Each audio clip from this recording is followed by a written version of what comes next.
Hi guys, അപ്പോൾ നമുക്കിന്ന് Angamaly മാങ്ങാക്കറിയുടെ recipe നോക്കിയാലോ. അപ്പോൾ നമുക്ക് വേണ്ട ഐറ്റംസൊക്കെ ഞാനൊന്ന് വാഷ് ചെയ്തെടുത്തിട്ടുണ്ട്.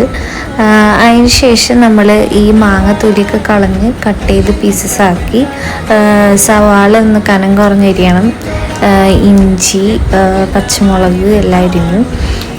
ഈ മാങ്ങയിലോട്ട് കട്ട് ചെയ്ത് വെച്ച മാങ്ങയിലോട്ട് നമ്മൾ മഞ്ഞൾപ്പൊടി, ഉപ്പ്, കുറച്ച് വിനാഗിരിയും കൂടെ ഒഴിച്ച് അതൊന്ന് മിക്സ് ചെയ്ത് റെസ്റ്റ് ചെയ്യാൻ വെക്കുക.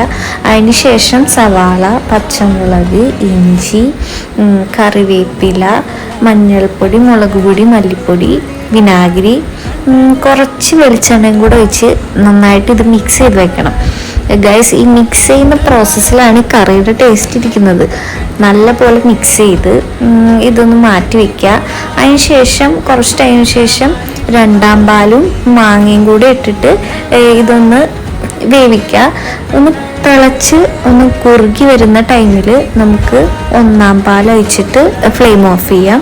അതിനുശേഷം ഇതിനൊരു താളിപ്പ് വേണം. വെളിച്ചെണ്ണയിൽ കടുക് പൊട്ടിച്ച് കുഞ്ഞുള്ളി, വേപ്പില, വറ്റൽമുളക്, കുറച്ച് കാശ്മീരി ചില്ലിയുടെ പൗഡറും കൂടി ഇട്ടൊന്ന് താളിക്കുക. ഗൈസ്, ഇതൊരു സൂപ്പർ കറിയാണ്, മസ്റ്റ് ട്രൈ ആയിട്ടാണ്. ഈ മാംഗോ സീസണിൽ എല്ലാവരും ഇതൊന്ന് ട്രൈ ചെയ്ത് നോക്കണം.